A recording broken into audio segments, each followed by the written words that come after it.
Lok Sabha election കഴിഞ്ഞതോടെ കോൺഗ്രസിൽ ചർച്ചയാകുന്നത് K മുരളീധരന്റെ അപ്രതീക്ഷിതമായ തോൽവിയും തുടർന്നുള്ള സംഭവങ്ങളുമാണ്. തൃശൂരിൽ ടി.എൻ. പ്രതാപനായി ലോക്സഭാ ഇലക്ഷനുമായി ബന്ധപ്പെട്ട് പോസ്റ്ററുകൾ പോലും ഒരുക്കി കാത്തിരുന്നപ്പോഴായിരുന്നു ഇടുത്തി പോലെ കെ മുരളീധരൻ തൃശൂരിലെ സ്ഥാനാർത്ഥിത്വം ഏറ്റെടുക്കുന്നത്. ഇപ്പോഴിതാ തൃശൂരിലെ കെ മുരളീധരന്റെ തോൽവിയിൽ മുൻ എംപിയായ ടി.എൻ. പ്രതാപനെതിരെ രോഷം അണപൊട്ടുന്നു. പ്രതാപനെതിരെ പോസ്റ്റർ തൃശൂർ നഗരത്തിൽ പ്രത്യക്ഷപ്പെട്ടു. DCC ഓഫീസിന്റെ പരിസരത്തായാണ് പോസ്റ്ററുകൾ പതിച്ചിരിക്കുന്നത്. പ്രസ്ഥാനത്തെ ഒറ്റുകൊടുത്ത RSS ഏജന്റ് ടി.എൻ. പ്രതാപനെ ഒറ്റപ്പെടുത്തുക എന്നാണ് സേവ് കോൺഗ്രസ് ഫോറത്തിന്റെ പേരിലുള്ള പോസ്റ്ററിൽ പറയുന്നത്. തെരഞ്ഞെടുപ്പിലേറ്റ പരാജയം KPCC ഉപസമിതി അന്വേഷിക്കാനിരിക്കെയാണ് പോസ്റ്ററുകൾ പ്രത്യക്ഷപ്പെട്ടതെന്നതും ശ്രദ്ധേയമാണ്.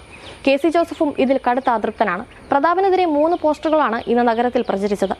RSS Sangh Parivar agent T N. പ്രതാപനെ പാർട്ടിയിൽ നിന്ന് പുറത്താക്കുക, പ്രതാപൻ കോൺഗ്രസിന്റെ ശാപം, പ്രതാപനെതിരെ അച്ചടക്ക നടപടി സ്വീകരിക്കുക, പ്രതാപനെ ഒറ്റപ്പെടുത്തുക എന്നിങ്ങനെയാണ് പ്രതാപനെതിരെ ഉയർന്ന പോസ്റ്ററുകളിൽ എഴുതിയിരിക്കുന്നത്. തൃശൂർ പ്രസ് ക്ലബിന് മുന്നിലും DCC ഓഫീസിന് സമീപത്തുമാണ് പോസ്റ്ററുകൾ പതിച്ചത്. DCC ഓഫീസിന് സമീപത്തെ പോസ്റ്റർ കോൺഗ്രസ് പ്രവർത്തകർ മാറ്റി.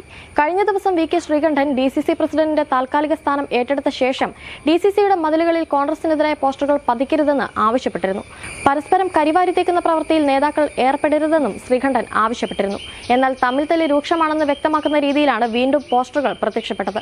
മണ്ഡലത്തിൽ പാർട്ടിക്കേറ്റ തിരിച്ചടിയും BJPക്ക് വോട്ട് വർദ്ധിച്ചതും ചർച്ച ചെയ്യും. ലോക്സഭാ തെരഞ്ഞെടുപ്പിൽ സിറ്റിംഗ് എംപിയായ പ്രതാപനെ മാറ്റിയാണ് കെ മുരളീധരനെ കോൺഗ്രസ് സ്ഥാനാർത്ഥിയാക്കിയത്. BJPയുടെ സുരേഷ് ഗോപി 74,686 വോട്ടിന്റെ ഭൂരിപക്ഷത്തിലാണ് ഇവിടെ ജയിച്ചത്. LDFന്റെ VS സുനിൽകുമാറിനും പിന്നിൽ 3ാം സ്ഥാനത്തേക്ക് മുരളീധരൻ പിന്തള്ളപ്പെട്ടു. നേരത്തെ ഇടതു വോട്ടുകൾ BJPക്ക് മറിഞ്ഞെന്ന ആരോപണവുമായി പ്രതിപക്ഷ നേതാവ് VD സതീശൻ രംഗത്ത് വന്നിരുന്നു.